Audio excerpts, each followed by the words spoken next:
warahmatullahi ta'ala barakatuh. Jama'a barkanmu da rana, da fatan mun kasance lafiya. So alhamdulillah, in ba ku manta ba, kamar da yadda muke kokarin bayani, muna bayani ne akan file din nan. So insha Allah da yawan mu kamar suna magana akan ya mutum zai bara fine. So insha Allah ku biyo mu a cikin wannan bidiyon, za ku ga yadda za mu bara fine din wannan account din. Sannan ga sabo muna buƙatar yi mana subscribing, saboda anan za mu fi samun update insha Allah akai duk da abubuwan suna da mana wahala wallahi ko da yaushe. So alhamdulillah, wannan kamar yadda kin mana mutum zai zo shiga wurin aro din nan, gashi ne da kuke kallo. To anan ga abubuwan da suka fara, to abin da zamu yi kawai zamu shiga profile din mu. So bayan mun shiga profile din mu zai bude mana, wanda anan profile din mu ga yana, idan mutum kamar akwai mistake a gyara da zan yi, akwai abu da suka nuna gashi kamar yadda kuke kallo. So idan mutum akwai gyaran da zan yi kamar na faɗa, to sai ya gyara, an kuma babu shi kenan. Mana daga na mini 7 din shi haka. So sannan sai mu koma baya, maganan dama verify muke so mu yi.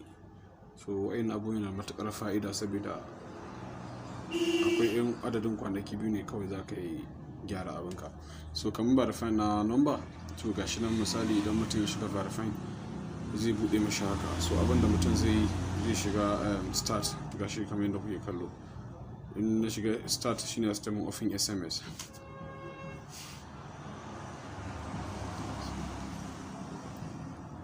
So sai in danna send, amma in tabbatar cewa da wannan layin ne. So kun ga babu kuɗi a layin kenan, shi yasa ba zai je ba. So amma Allah da zamu kokari mu sa kati yanzu a cikin layin, saboda mutum ya zo yi wannan barafin din shi.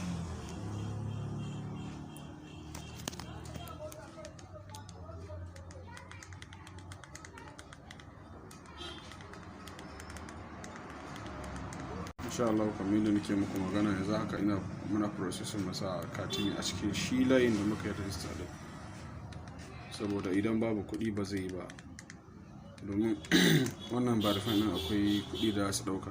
Sannan yana da matuƙar muhimmanci shi ma wannan barafin na Facebook din nan, domin komai za ka yi connecting din shi ne da Facebook ɗinka. Insha Allah muna sa ran komai zai kankama.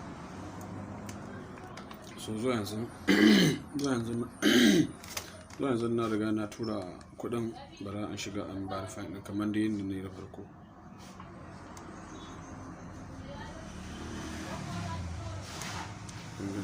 Dole da shi network din US din zamu sai mu shiga.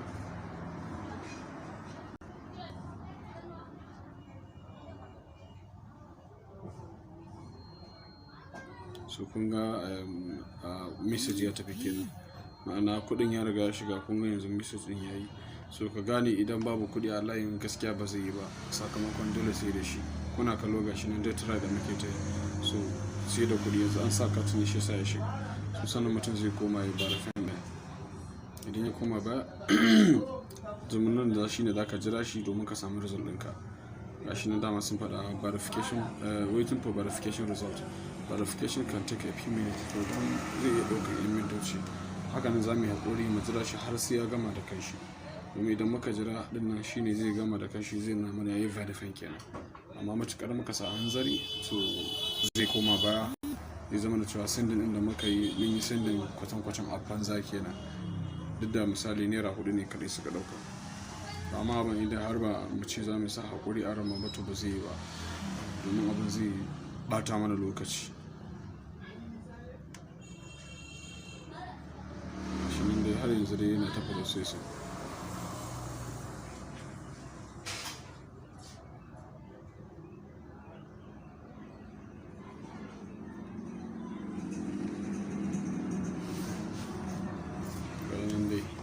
Yana ta yi har yanzu gashi nan dai.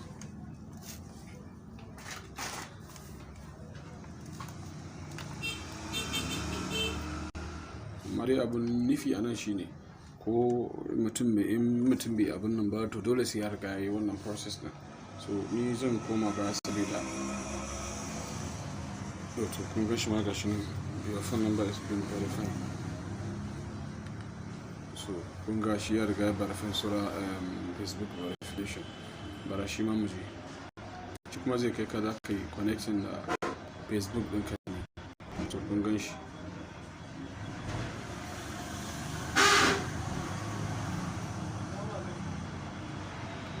dalili da yasa ba zai ba shine ina amfani da Facebook din already, ina riga na verify a main account dina, so wannan shine dalilin da yasa ba zai yi ba.